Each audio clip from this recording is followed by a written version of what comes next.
এই গুরুত্বপূর্ণ সভার সংগ্রামী সভাপতি জনাব আতাউল্লাহ খান, আজকে এই সভার প্রধান অতিথি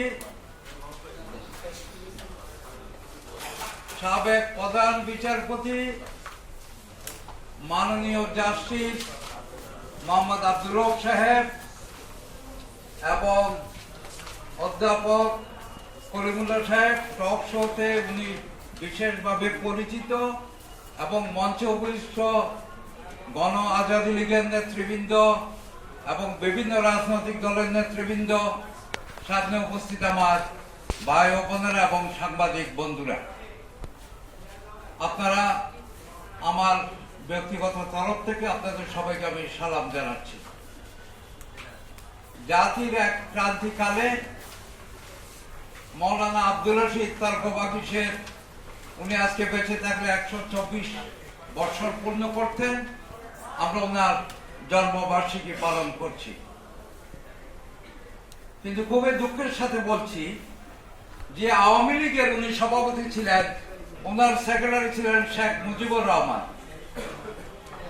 আমি কোনোদিন দেখি নাই সেই আওয়ামী লীগ ওনার সভাপতির কোনো আলোচনা সভা করতে অথবা ওনার কোনো নাম নিশানা পর্যন্ত কোনোদিন আমি নিতে দেখি নাই। এই জন্য অনেকেই বলেন আওয়ামী লীগ একটি অভিশপ্ত দল। তার যে প্রতিষ্ঠাতা সভাপতি মৌলানা ভাসানীকেও তারা চিনে না। আওয়ামী লীগের প্রতিষ্ঠাতা সাধারণ সম্পাদক পাগল হয়ে মারা গেছেন, তার খবর কোথায় আওয়ামী লীগ জানে না। এরকম আওয়ামী লীগের অনেক নেতা সর্বশেষও ছিলেন, তাজউদ্দিন সাহেবের নামও তারা নেন না।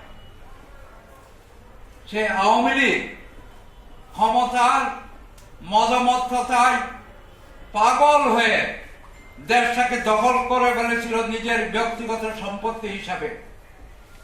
তারা জানে না যে দেশের মানুষ মুক্তিযুদ্ধ করে এই দেশটাকে স্বাধীন করেছে, সেই দেশের মানুষ কোন অন্যায় অত্যাচার জুলুমকে সহ্য করে না। আমার জানা নেই বিশ্বের ইতিহাসে কোন দেশে যেভাবেই হোক, অবৈধভাবেই হোক, সে 16 বছর প্রধানমন্ত্রীর ওই আসনে বসেছিলেন, কিন্তু এইভাবে উড়োজাহাজে করে পালিয়ে যেতে হয়েছিল।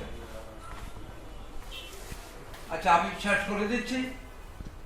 সামনে মাগরিবের আজান এবং আমার প্রধান অতিথি বক্তব্য রাখবেন। আমি একজন প্রবাসী, আমি লন্ডন থাকি দীর্ঘ 35 বছর যাবৎ। মাননীয় সাবেক প্রধান নির্বাচন কমিশনার, ওনার উপর একটা গুরু দায়িত্ব আছে। আমি ওনার কাছে অনুরোধ রাখতে চাই এবং আপনাদের কাছেও, সবাই প্রবাসীদের নিয়ে গর্ব করে। গত আন্দোলনে আমরা রেমিটেন্স বন্ধ করে দিয়েছিলাম, সরকার বিপদে পড়ে গেছিল অর্থনৈতিকভাবে। এর পরবর্তী পর্যায়ে ছাত্র জনতার অভ্যুত্থানের পরে আমরা আবার রেমিটেন্স বৃদ্ধি করেছি এবং অর্থনৈতিক অবস্থা আগের চেয়ে অনেক ভালো। কিন্তু সেই প্রবাসীদের কথা কেউ মনে রাখে না। তারা দ্বিতীয় শ্রেণীর নাগরিক, তারা নির্বাচন করতে পারে না। অথচ যুক্তরাজ্যে আমরা নির্বাচন করতে পারি, যুক্তরাজ্যের রাজনৈতিক দল করতে পারি।